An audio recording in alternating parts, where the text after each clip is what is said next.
Hello, welcome back, everybody. This is Who Am I Podcast. Our homepage is whoamipodcast.com. And today's topic is all about the word should, and the concept that goes along with it. Let's come up with some example sentences to show what we mean. Well, you should have done that differently. Yeah. Or I could ask you for your advice. Should I go this way, or should I go to the cinema to see this film?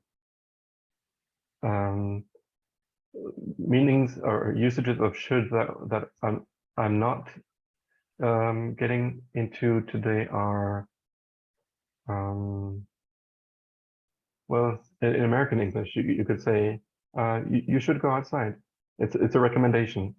Yeah. It is kind of getting to what we are talking about, where you're telling people what to do. Yeah, it's the freedom concept, isn't it? That's what we're really discussing. It's when you use a word like should, are you taking away someone's power by trying to influence what they do by using that word? Yeah. And it's a fascinating concept because it's something that I like in the past I would have scoffed at a little bit, because to me words are just words. Like, we shouldn't take them too seriously. Like ultimately it's up to us as individuals to just react to these things like language and words.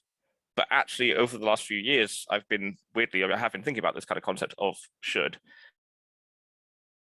realizing how impactful subconsciously and how toxic words can be if we use them repeatedly over a long period of time.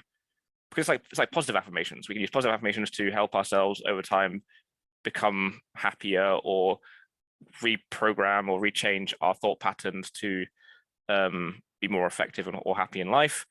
The opposite can happen as well, where if we use negative, or if we use words that have negative connotations, they can actually impact us. And I hadn't fully realized that. I didn't realize how they can just subtly over time affect people. And should is one of those words that, to me, I now cringe at a little bit. I get a bit like like it's a word that really like upsets, maybe a strong word, but it can upset me when I hear people tell other people you should be doing this or you should be doing that. The first thing that came to my mind there was when you're a child, you're very impressionable, and therefore you will take on a lot of the beliefs and rules directed at you by adults, especially your parents or other authority figures. But I think what you're describing goes beyond childhood and adolescence. I think we're impressionable enough throughout our life, unless, of course, we train. We really work on freeing ourselves from those societal bonds that come without us noticing them. Yeah, childhood's that's a good place to start, to be fair. I mean, I guess if you want to, let's talk about, I guess, how that influences us as children and adolescents when, like, I mean, this prime example is, again, media and body image, for example. You should look this way, or you should fit in with the crowd, or you should wear these clothes. It's something that's always just baffled me, because it seems so restricting. I don't understand why that needs to be the case. The media doesn't even use the word should, right? No, so it doesn't. What exactly happens to convey the message that being thin makes you happy and being overweight makes you sad or worthless? I guess they just they just have to show thin people being happy, right? And then an overweight person being isolated. Sad, or that's all it takes for you to get that message. That's how subtle it can be to, again, not use the word should, but to show like that this is what they think we should be. It's so subtle that it can just come down to images. And even, again, like from parenting and from school, wearing a uniform. wearing a uniform, like this is what you know, it stifles again that individualism. And I think that's what, yeah, as parents, I think it's the easy path, isn't it? It's easier if everyone conforms. So if you like, let's say as a child, I use a personal example, where I was quite happy playing football, but also making daisy chains and doing cartwheels and like these kind of things. And a lot of other kids or were like, you know, you're being a girl if you're doing the daisy things and again, it's implying that you should be a certain way, to conform into what is, I guess, traditionally seen as right and wrong or different ways. When later in life, I've realized that most things most things should be accessible. Lol, should. I use the word should. Most things, oh man, I'm a hypocrite. Most things, wow, I'm trying to replace that word. That's really funny. It is a very common word. Yeah. Earlier you said there should not be no words to have such a bad influence on people. Yeah. So let's It's funny. analyze something that just So happened funny. in Language. naturally, Yeah. rather than contrived examples.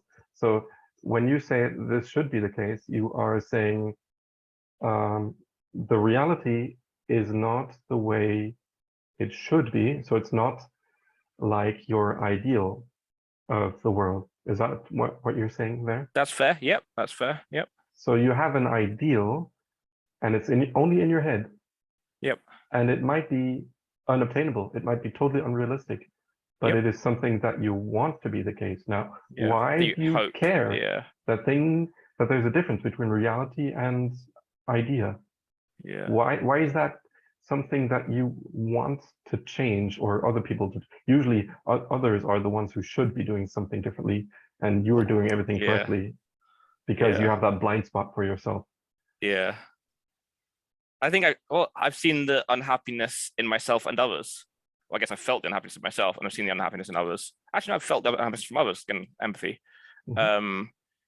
Where the minority, again, of people want to express themselves differently, want to identify, again, they're again, who am I? Their identity, but can't express that.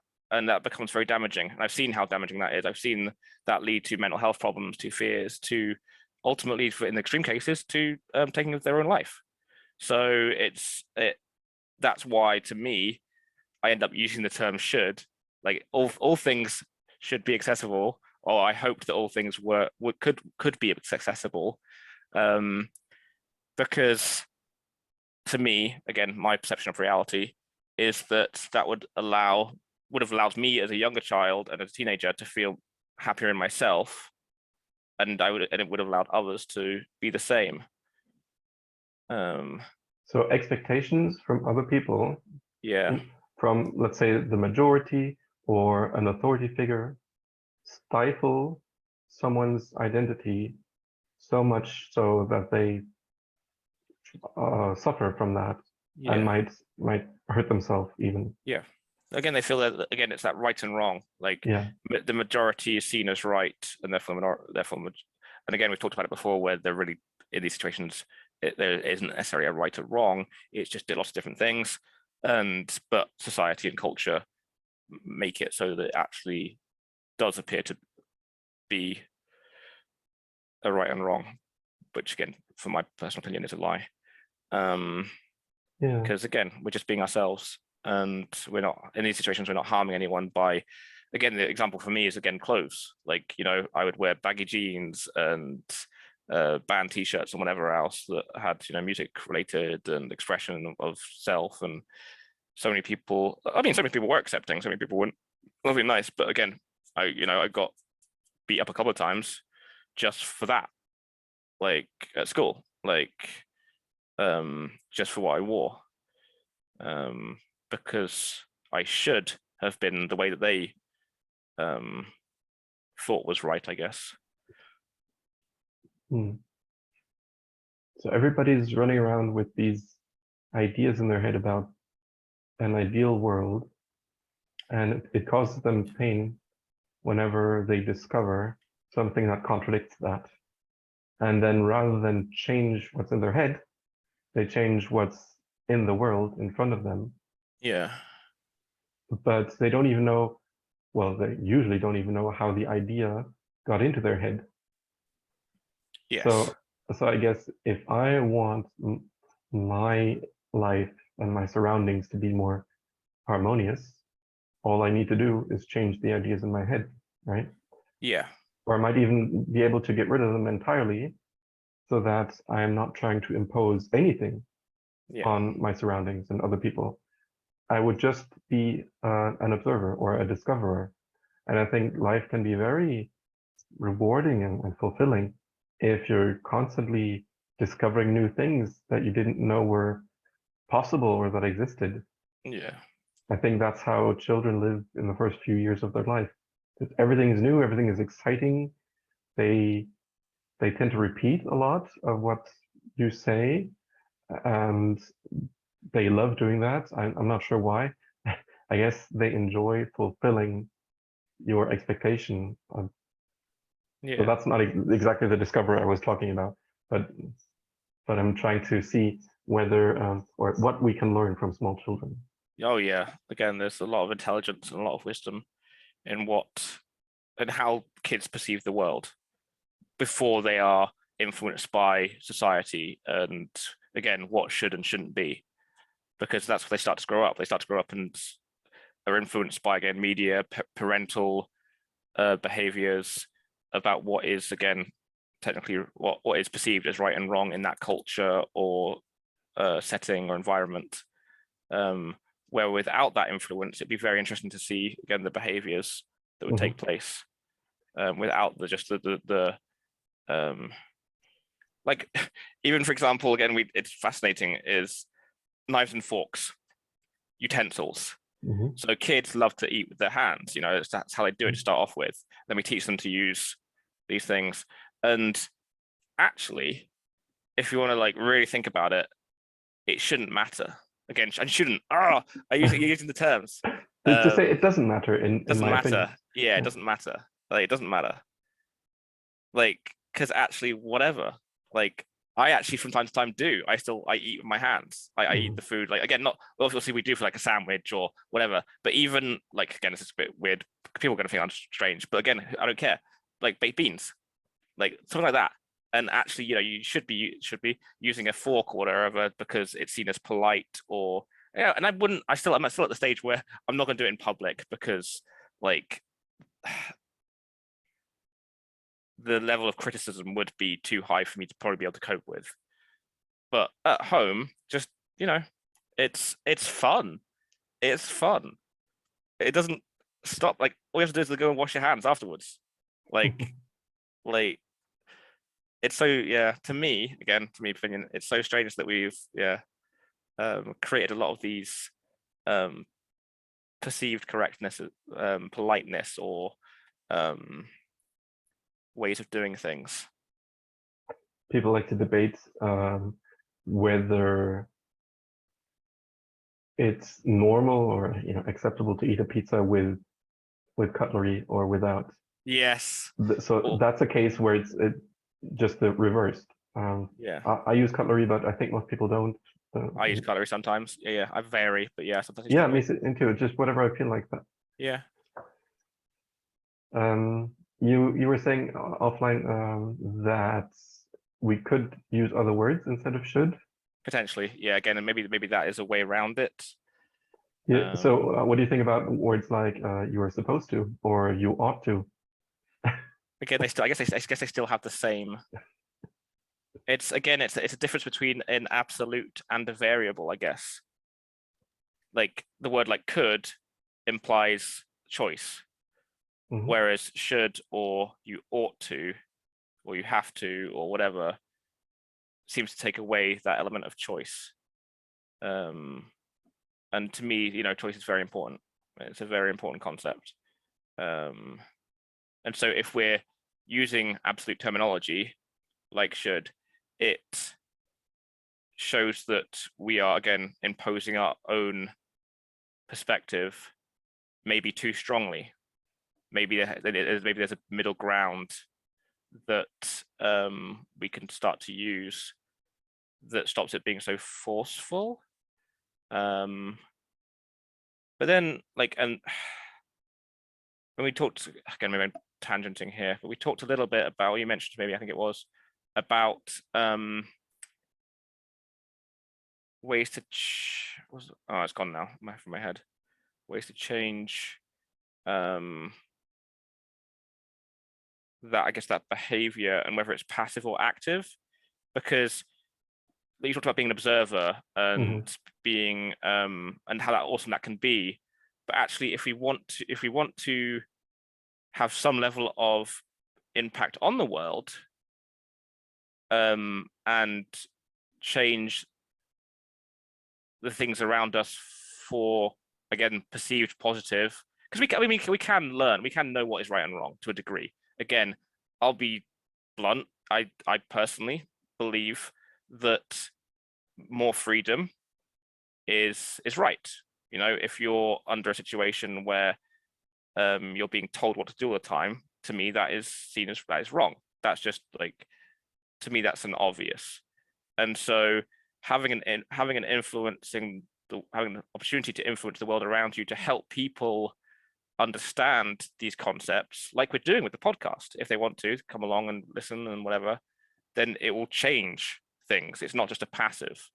So where's that, again, we've talked about before, I think, where that line is between, again, telling people they should do something or inviting them to come and grow with us and be part of this. And that's where I think this discussion is kind of based around, is where's that middle ground between the absolute of you should be doing this, or the absolute of sit back and do nothing and just let things happen, and then finding the middle ground of how to actually change our world to a positive. Yeah, I like that. I think another way you could describe that idea is, are you using violence? Yes. To impose your ideal or not? That middle ground thing is just an invitation. Yeah. I think a society that has, so imagine two societies, one has more laws than the other. What does that tell you about the society? The one with, does the society with more laws have more order and more harmony?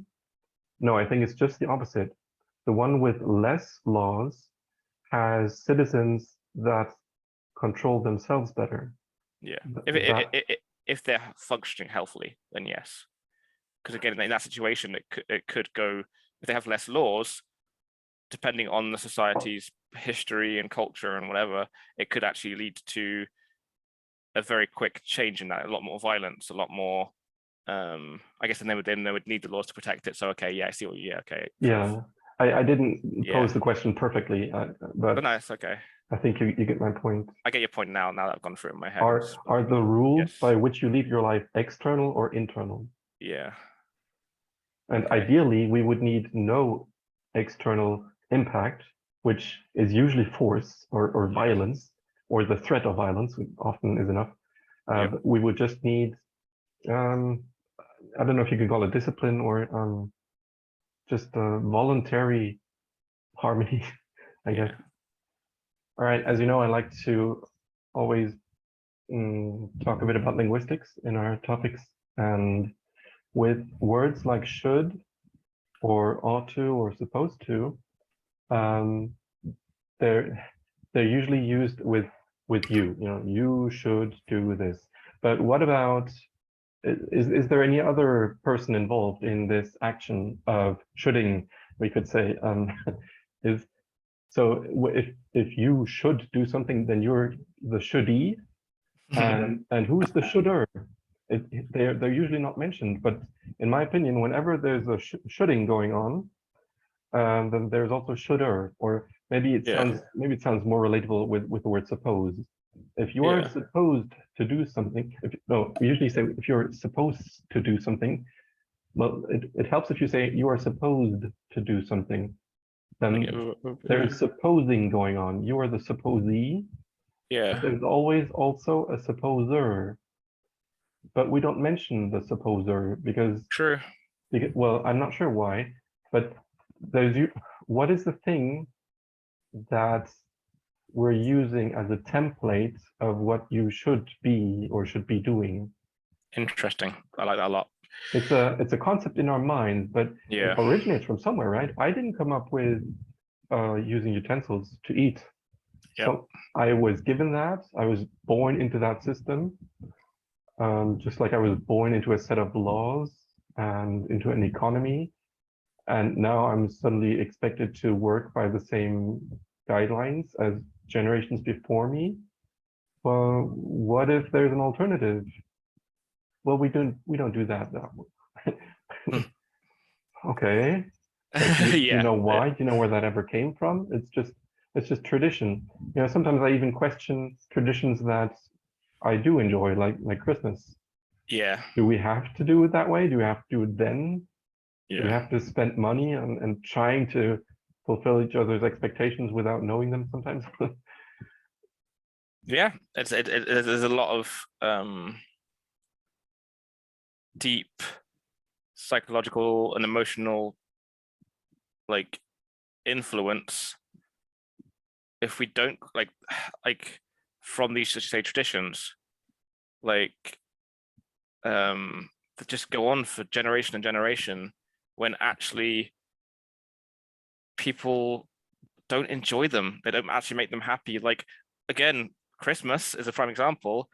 Like, I think people are starting to, branch away from it a little bit and be more like, okay, let's keep it simple, just meet up, no expectation. As you say, that word expectation is really important. And then just enjoy each other's company.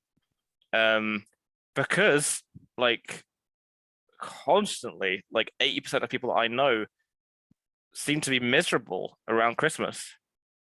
Like, they might enjoy the day itself, I think, like the day itself, just that chill day, to be able to spend time with maybe again, actually maybe not, because again, trying to sort out the food, trying to sort out the presents, trying to get like having to deal with certain members of the family that actually don't get on well with, but because you're forced to and you should get together, then it causes stress and pains.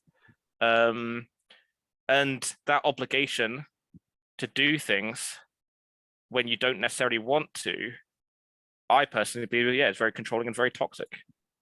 Because yeah, there are things that we, that actually is healthy to do that we may not want to, like, things like having a shower.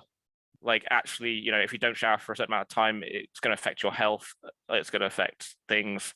So we should do that for our own benefit.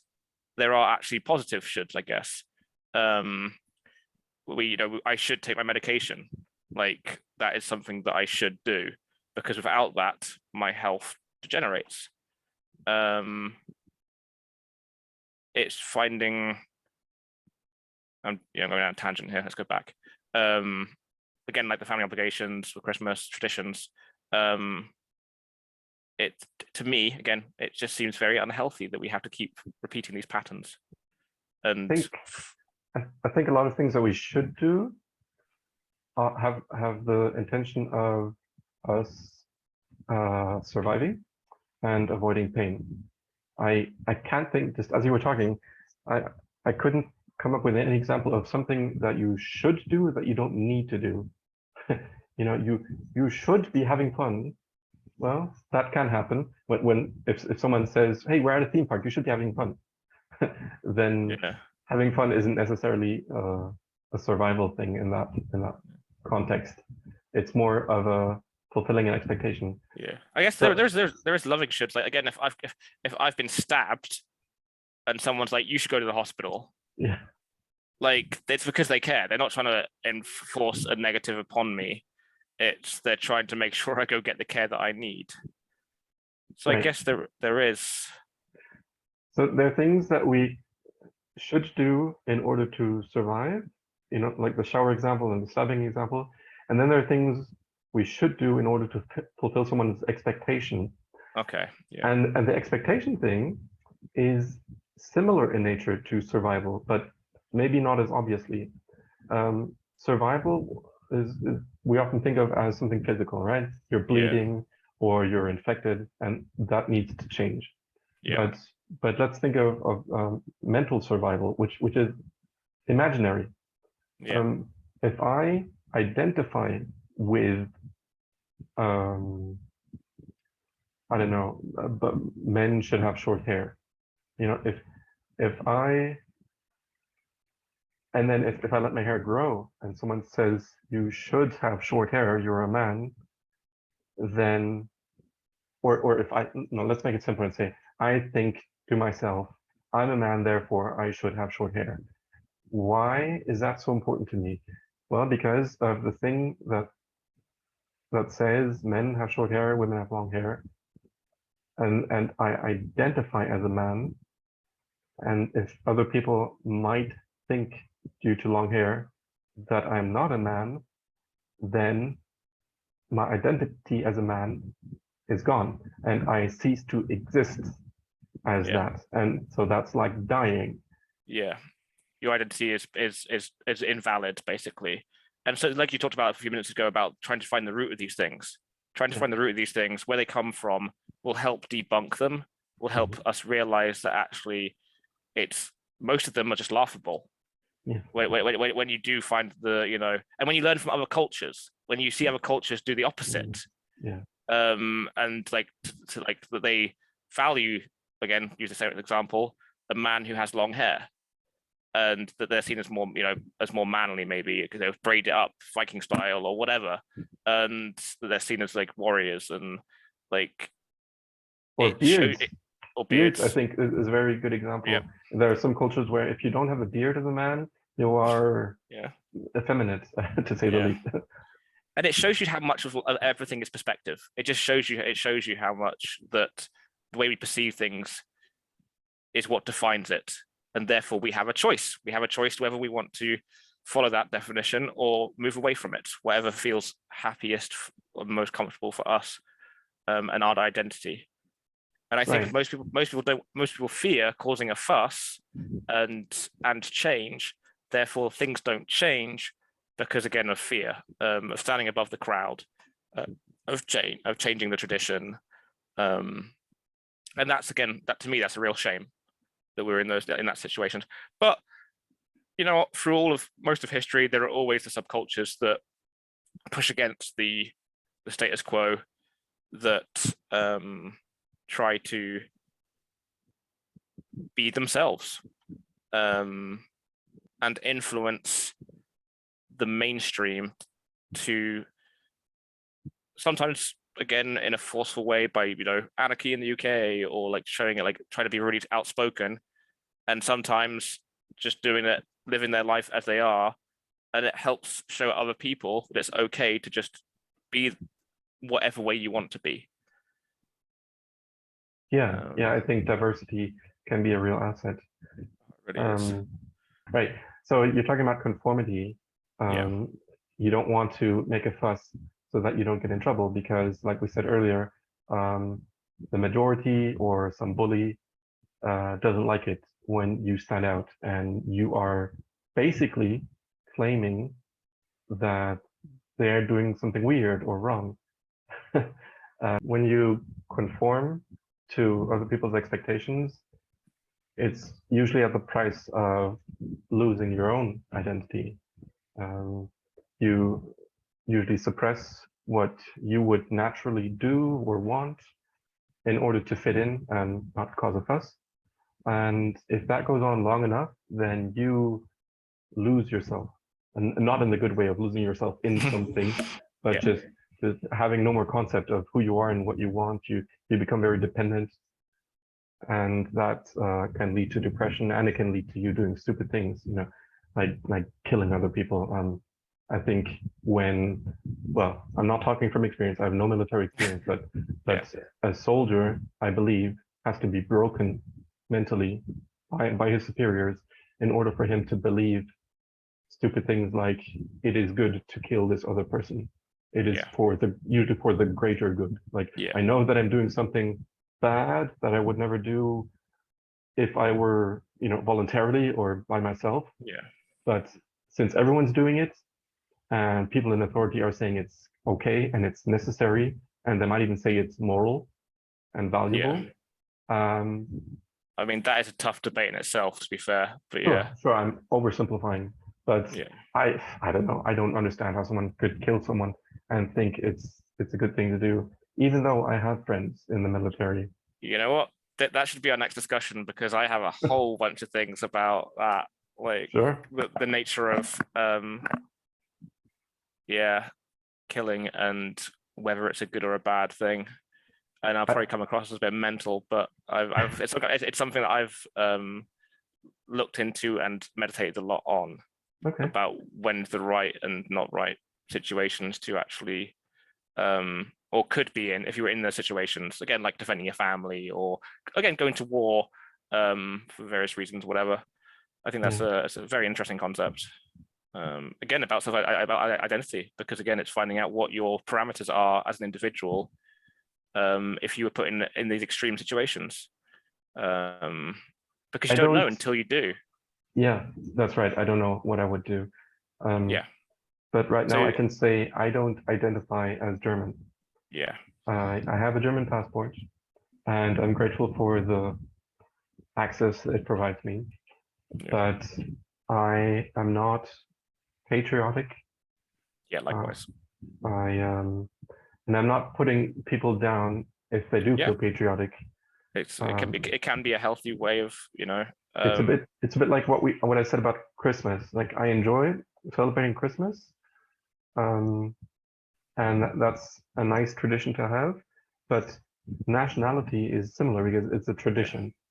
And well, again, like with us, we want all options. We want to be able to make a choice without feeling obligated or pressured into do something we don't want to. But we are very happy and very loving when it comes to other people doing the opposite of what we want. It's not like we're saying our way is, again, what we think is the right way, because again, that would be a level of hypocrisy that would be quite diabolical. It's being like we just want more options available, so that those for us and others that think differently are able to live our lives without feeling like we or other people like they are wrong or should do something. You know, it's helping everyone understand that, again, having Christmas can and I hope for people is amazing. Like, it is a lovely experience, but it's realizing that actually for some it's not, and for some actually it would be nice if they could tell their family and be like, actually, you know what, I don't want to come for Christmas, and the family to go, okay, we understand, we love you, cool, and go and do the thing. And like, that's what we're kind of talking about, what we're working towards. Error just came up again. Is it me? Is it my internet? On my end, everything looks fine. Okay, error just came up for Zoom. Don't know why. Anyway, so yeah, like that's what I guess that's what we're talking about with these, all that we talk about really. Again, it's to jump back a tiny bit to the military stuff that we're talking about, in a way, is all these extremes that we talked about, is we don't know how we'll respond until it happens. Again, phrasing here, should we, or is it best to actually think about, if we were in the situations, how we would want to respond? Like, again, that could be a discussion for another time, and like if about these concepts. But yeah, like, if we don't know how we would respond to it, is it best to analyze that, to think, okay, would we potentially freeze in a defensive situation if our family was being threatened? Would we fight or flight? Because we know that we can override these conditionings. So actually, is it best to learn how to do that so that we act in a way that we actually want to act? Or would we act, our natural reaction be aggressive? Like a lot of people in these situations would act aggressive and do the thing that could be harmful to someone else and themselves.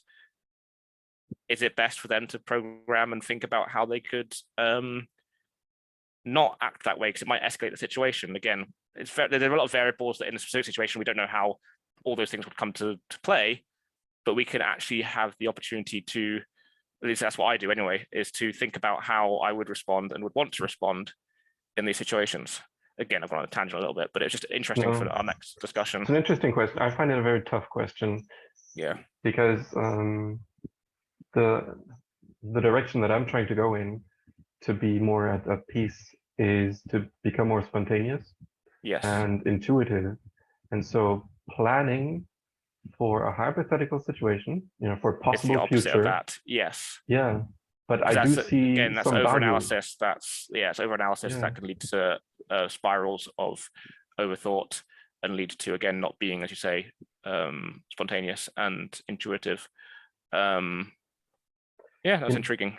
What I'm working on right now is becoming more sensitive to this voice that some people describe as a wise voice, a very silent voice that is apparently always accessible if you make yourself accessible. We shut ourselves off to it, and Yes. it has different names, but it's known in psychology. Not under a particular name I can think of, but wise advocate is one, for example. Yeah. People, especially intuitive people who are go-getters, describe that there is some direction laid out in front of them, some path. And they didn't come up with everything themselves. Like, they have to do the implementation of the advice, but they don't feel like they're being pushed to do this. They feel like they are actually fulfilling their reason for living, their identity, their destiny. So that can sound spooky, but Yeah. these are peaceful, happy people, and so I'm curious because I don't seem to have that, but I want to. Yeah, it's a concept that I strongly believe in. Like, I'm not there yet, but I'm getting better at listening to, again, the phrase that we use in, I guess maybe it's Western culture or British culture, is your gut feeling.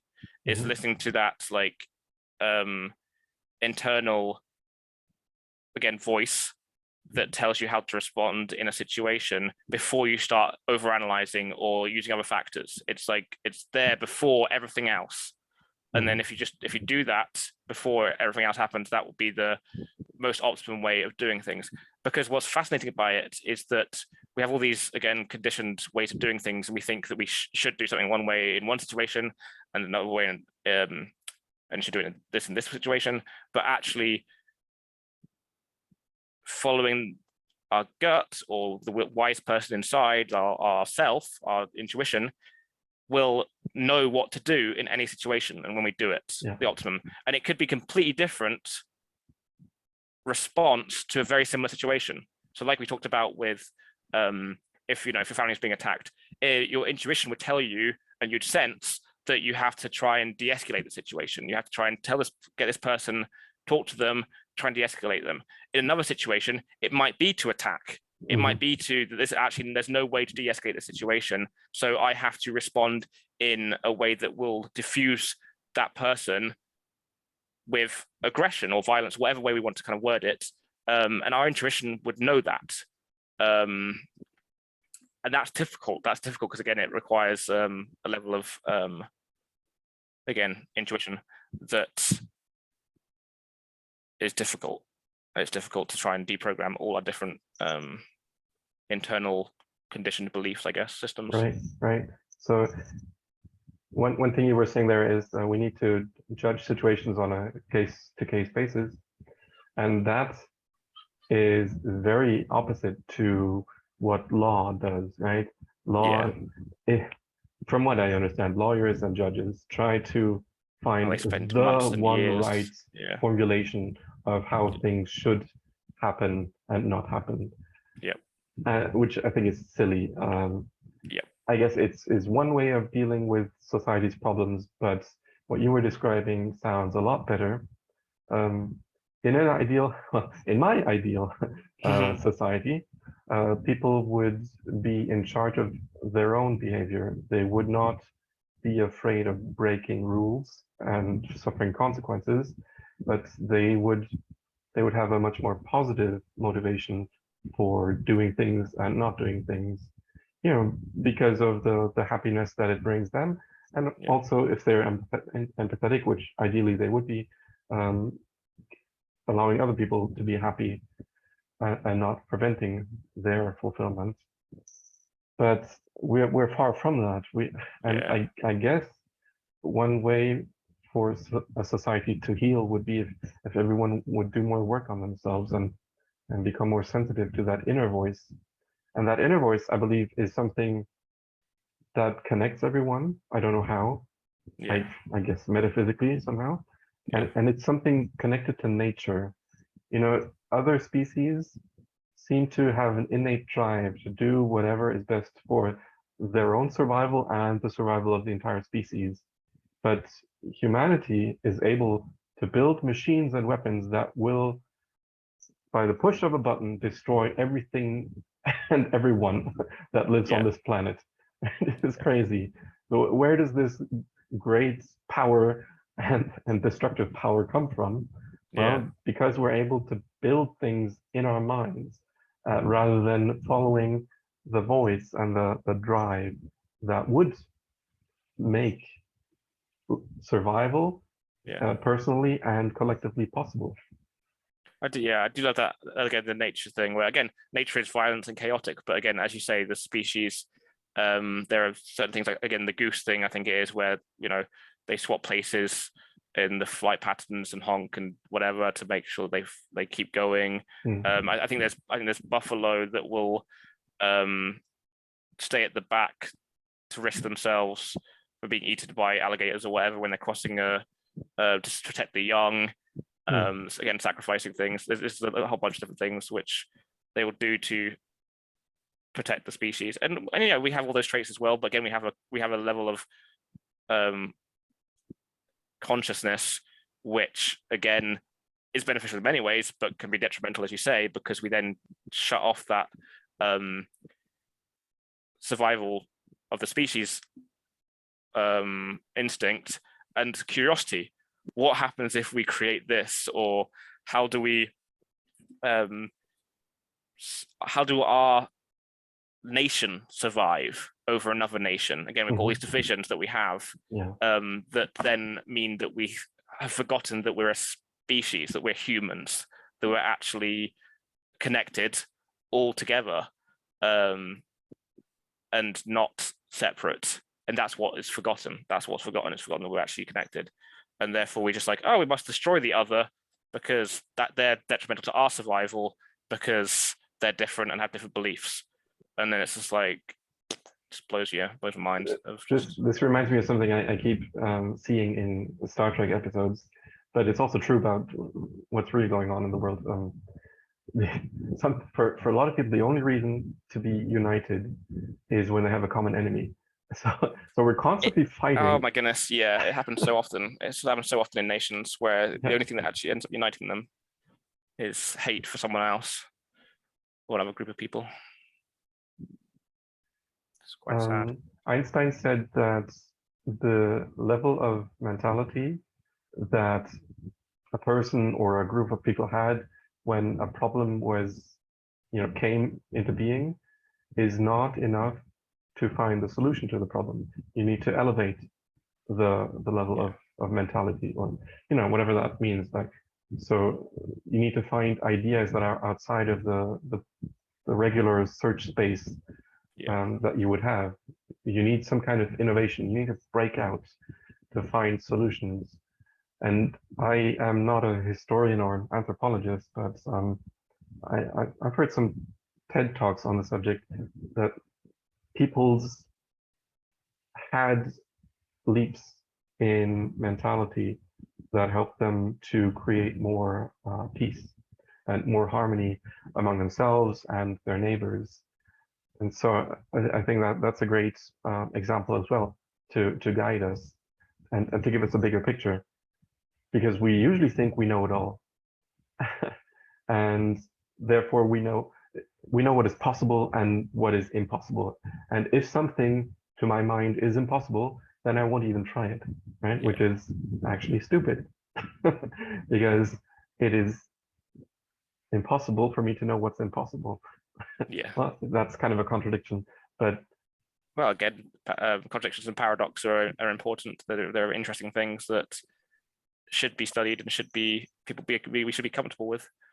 I think we're all we're all in danger of intellectualizing ourselves out of some great innovations and freedoms by believing that something is impossible.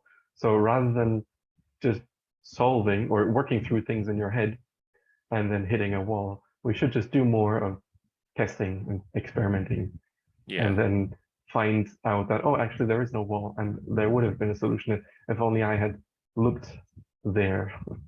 Yeah. And again, those places that we look at can be scary. Again, they can be scary. So that's what puts us off. And I think, like, again, a few sentences back, I used the word should again, lol.